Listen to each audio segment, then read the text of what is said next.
আগামীকাল পাকিস্তানের বিপক্ষে প্রথম ওডিআইতে মুখোমুখি হতে যাচ্ছে বাংলাদেশ।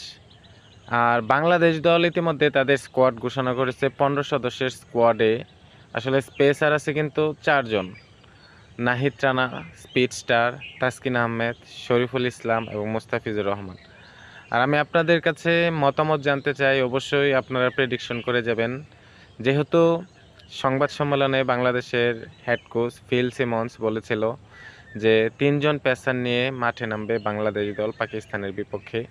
বিশ্বকাপের কথা মাথায় রেখে সেই জন্য 3 পেসার নিয়ে খেলবে। এখন আপনাদের কাছে জানতে চাই আসলে কোন 3 জন প্রথম ওডিআই ম্যাচে মাঠে নামবে, কোন 3 জন পেসার।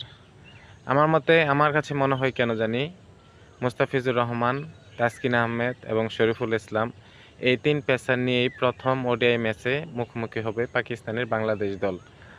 আর অবশ্যই আপনারা কমেন্ট বক্সে জানাবেন আসলে নাহিদ রানা যদি একাদশে জায়গা পায় তাহলে কোন পেসার বাদ যাবে, শরীফুল ইসলাম নাকি তাসকিন আহমেদ, মোস্তাফিজুর রহমান। তাসকিন এবং মোস্তাফিজুর রহমান বাদ যাওয়ার সম্ভাবনাই নেই। আর এখানে কিন্তু শরীফুল ইসলাম এবং নাহিদ রানা এই দুইজনের ভিতর একজন একাদশে ঢুকবে। আর কোন একজন একাদশে ঢুকবে সেটা সময়ই বলে যাবে, আগামীকালকের ম্যাচ দেখলেই বোঝা যাবে। তবে আমার কাছে মনে হয় শরীফুল ইসলাম, তাসকিন আহমেদ এবং মুস্তাফিজুর রহমান প্রথম ওডিআই ম্যাচের একাদশে থাকবে।